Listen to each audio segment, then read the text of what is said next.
Hello everyone, this is Pamela Lee from PammyLand, and I'm here today to tell you that I'm finally having a chance on camera to dedicate my book, Call Me Jay, to my mother. Actually, it's a very important day in my life today because in 5 days it will actually be the day of my mother's murder. That was the whole reason I actually wrote this book.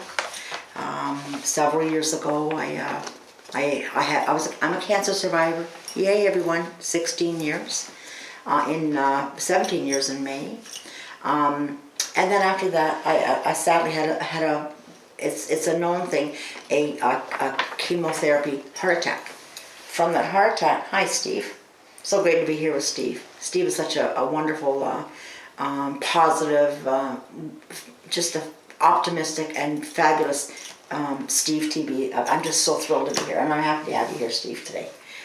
Anyway, it is a very important day for me because I just actually wrote a poem this morning on my Facebook page called Incredulous, because that's exactly how we all felt that day when we found the day that we found out what happened to my mother. But anyway, fast forward, chemotherapy, heart attack, part of the cardiac rehabilitation program. Some of it was nutrition, exercise, things like that. But they also talked about the psychology of a heart attack and how we, as human beings, respond to a critical mortal illness. I'm looking over here, by the way, because Chris Jackson, our fabulous photographer from the Digital Journey, is also on here as well. So he's not there. He's not speaking. Anyway, everyone. Back to this. One of the things they told us to do in the cardiac rehab program was to not leave anything unfinished. To if it was a dream that you had or something you really want to do, this is the time, right? Yes. Not that they weren't teaching us to be fatalistic, but to be realistic. Yeah. And at that moment it was a flash. And I said, I have to write my mother's story, okay? Because I had to honor my mother. All of us there's one person in our life that we all have. We want to have a dad in our lives, or a brother or a sister or whatever, but we all have a mother. And hopefully we all love and cherish and treasure our mothers. So I did not want to die and not leave my mother's story untold. So what happened as I began this is hilarious, but a small family chronicle, maybe 20 or 30 pages, just explaining how our family evolved, and from our little farm, and my dad being a weekend farmer, to how we all evolved and how my mother was and how our family was, to what happened to my mom. Anyway, I started with that out, Steve, and it was 20 pages, and at the end, after 4 years, I began this on October the 1st, 2010. 2006. After 4 years, I came off for air and I had a 1,000,000-word manuscript in my hands. And it was very interesting because I got involved. My son was my mentor. He's a trained writer, and he taught me to tell the truth, tell my story. Exactly. That's the secret of a good novel. Is to fiction or not. I've actually blended this. It's called roman a clef in literary terms, which is a fiction book blended in with a true story. So anyway, this is book 1 of 3. The story takes the family from 1954 all the way to 2009. This is book 1, which takes my family from Hurricane Hazel, which was a gigantic hurricane in Ontario, which some of you, my fans and listeners here, will remember Hurricane Hazel. Well, I actually get people coming up all the time, I remember Hurricane Hazel. Anyway, taking the family from that date all the way up to 2009. So this is where this begins. This one is 1954 up to 1985. 1954 to 1985. 1985. Okay. This is Annie is the protagonist. She's the gal who's basically, my middle name is Anne. So and I blended our family story in with fact and fiction. I will tell you, as an author, that one of the things that I feel very fortunate to be writing this piece at this time. As I was writing, I kept thinking, how do people like Michener the things that they had to do to learn, the facts that they had to gather for their novels. They didn't have the internet. They didn't have, like, everything they do. They had to go by body to just research everything. That's very true. And I was on the internet like 10 times a day. And some of the things in this book, for example, because it began in 1955, you know, what was the price of gas in 1955? How much was a loaf of bread? For example, my parents bought a Volkswagen and when they came out big. And one of the facts in this book, I've blended all sorts of cool facts. Well, you've read it some, Steve. You already know how cool it is, right? Yes, that's very true. So I blended some of the facts of life into this novel. That's why everybody loves it, because they can relate to the book. But anyway, when they drove it off the lot in that time, brand new Volkswagen Beetle was $2,768. So anyway, I know, isn't that cool? Can you imagine that? Things have changed, right? Disposable income, and when I was a kid, was a lot different. Yeah. Anyway, that's how this began, Steve. I wanted to honor my mom, and from there, this whole entity overtook my life, and it really, really did. I learned how to be an author. I had no training whatsoever. I do not know what I'm doing. I'm a high school dropout. There's no real logical reason for me to be an author. None. And the book is a train wreck. It really is, regarding the proper technique and etc. My chapters are gigantic. It's just a massive mess. It should be in 4 books, for example, not one big massive one.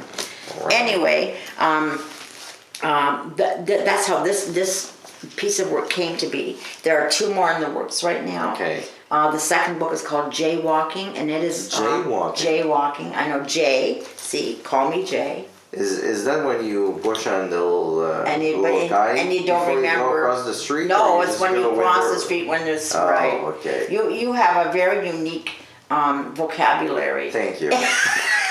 Thank you very much. He does. He really does.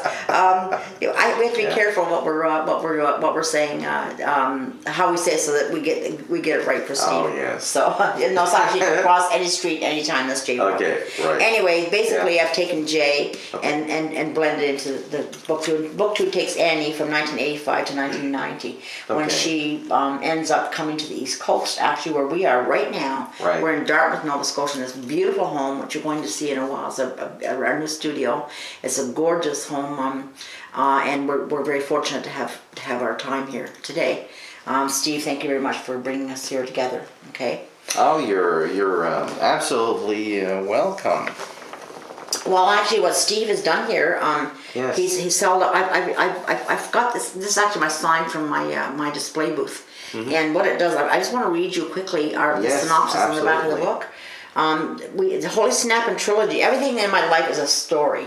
Even the name Holy Snappin' Trilogy is a story. I happen to be with a very good friend of mine in Grand Falls, New Brunswick. We were having breakfast before I published this, and I said, what am I going to call my trilogy? I mean, it's going to be 3 books. What am I going to call it? We tossed around all these names. I said, holy snap, this is so hard. He said, holy snap it, because you always say that. So holy snap it. Yeah. That's how the I know, you know what?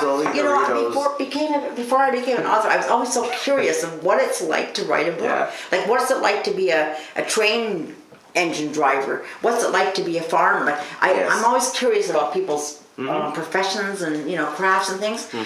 So I learned so much about it, and I kind of fell into it as I went.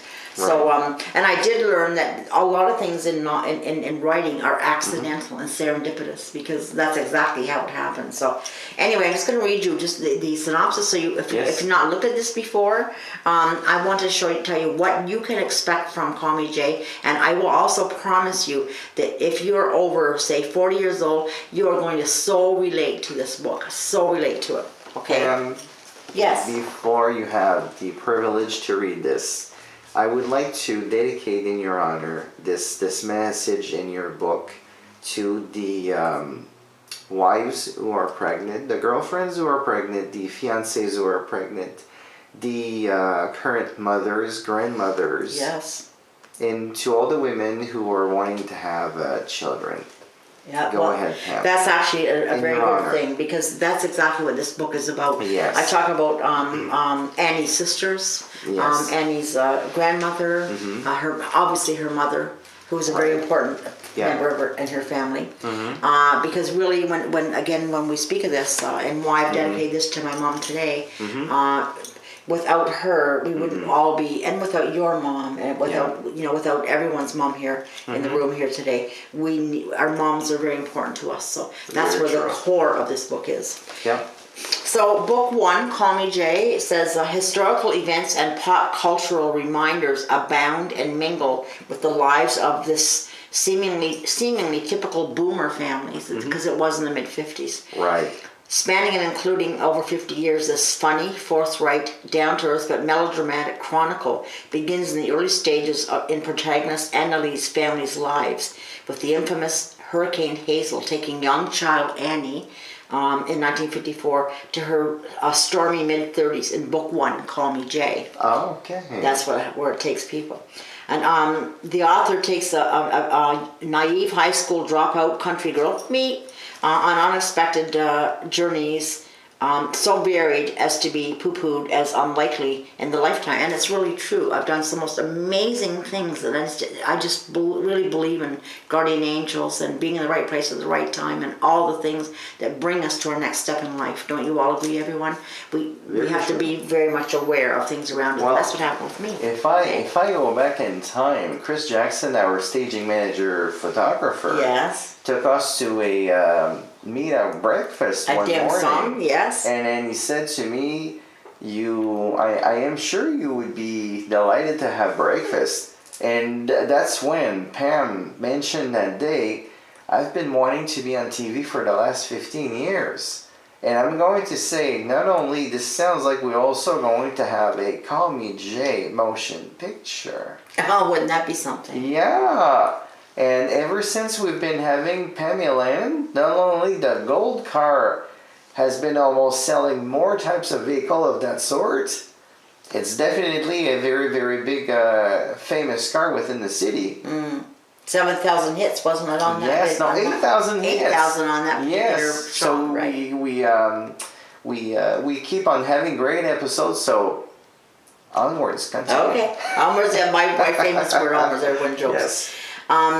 Anyway, where was I here? Annie, who was born different from her siblings, was happily approaching a decided future in a small town in southwestern Ontario, Canada. She ventures instead to a life of magical adventure, or misadventure, reader's choice, because that's exactly what happened in my life.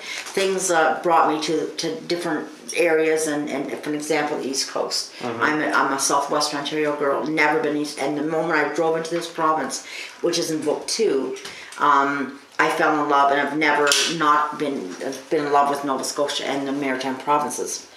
This honest memoir-style trilogy will have you saying no way again and again as you follow Annie through a lifespan that brings her and her many, many more ups and downs than you would expect in a typical dramatic narrative. Basically, that's okay. We don't have to finish this. That's okay. I just want to tell you that the settings in this novel are quite unique. Like again, at southwestern Ontario, down here in the East Coast. Annie even lived in Sarasota at one point, Sarasota, Florida. So it's a broad scope because and you know what? I will tell you that I do have a little marketing job right now where I talk to other people, and it's amazing how diverse people's lives actually are. When you're standing in a lineup in a Sobeys, for example, the people all around you, you'd be fascinated at how fascinating those people actually are if they had a chance to tell their story.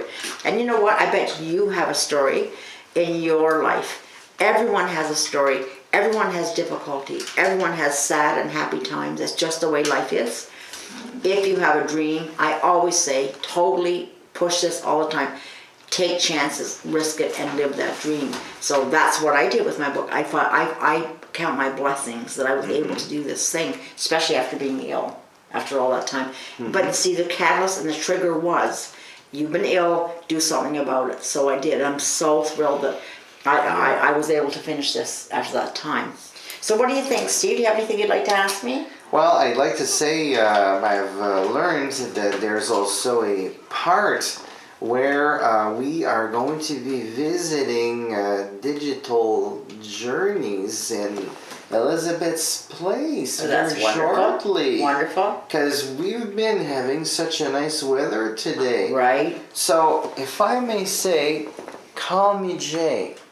This is definitely a written gift. Yes. Written gift. I love And that. I would strongly recommend. I remember Carlene Chasson from New Life, who was saying, I look forward to read your book. And I think it was nice to hear that. And she did say when she will be finished reading it, she will Be doing a review. she will be doing a review. So I'd like to say to all the men, the husbands, and the boyfriends, give the love of your life the book of her life. Oh, isn't that wonderful? I will tell you where to find this. Yes, that's very Yes, it's actually you can Amazon.ca. Actually, it's in Europe as well, and Japan. Yes.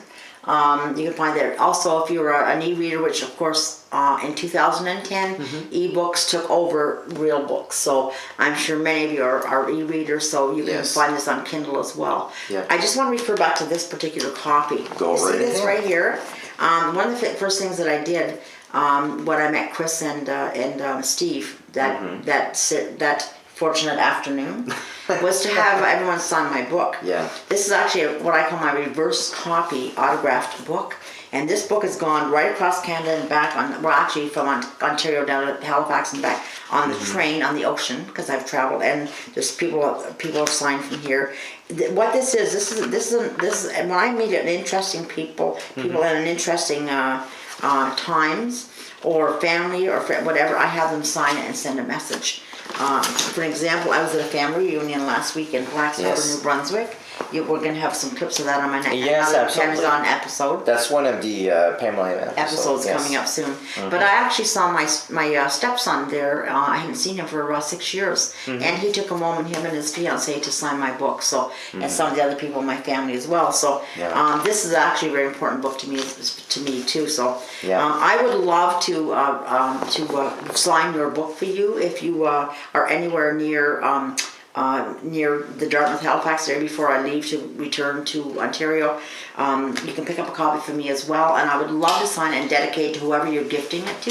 If you are buying a gift for someone for Christmas, all those great ideas. It actually doesn't have to yes. be women, actually, Steve. No. Men love my book too Yes. as well. I have one. Oh, men and women, absolutely. Yeah, it's not actually gender specific. No. I have one man who's read about 5,000 books, and he said it was a cross between Lucy Maud Montgomery, who is, of course, Anne of Green Gables fame, and Ernest Hemingway.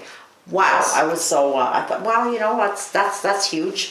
Because I kind of write in that, well, you've read it, Steve, you know that I write in a very conversational manner. Yes, well, did you know, I'd like to let viewers know, Pam had the privilege to meet our Nova Scotia version of Anne of Green Gable. Yes, I did. Victoria Henneberry, who's from Shelburne, and we will be having this weekend the second sequel version of the touring in Shelburne. So as I'm mentioning her name, hi Victoria. It's Hi really Victoria, good our little whippersnapper. Oh, and she's such a. And next time She reminds me of me.